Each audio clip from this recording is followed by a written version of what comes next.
ఖాతాదారులకు ఆర్బీఐ మరో good news. దేశవ్యాప్తంగా ఉన్న బ్యాంకు ఖాతాదారులకు ఆర్బీఐ గుడ్ న్యూస్ చెప్పింది.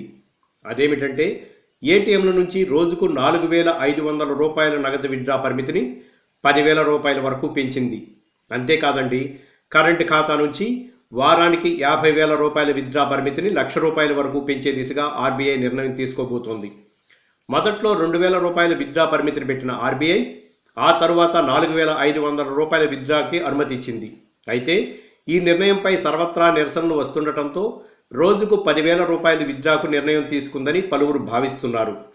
నవంబర్ 8న పెద్ద నోట్ల రద్దు తర్వాత దేశంలోని సామాన్య ప్రజలు అనేక ఇబ్బందులు పడుతున్నారు. ఈ నేపథ్యంలో దేశ ప్రజల కరెన్సీ కష్టాలను తీర్చడానికి ఆర్బీఐ కొత్త విధానాలను ప్రకటిస్తుంది.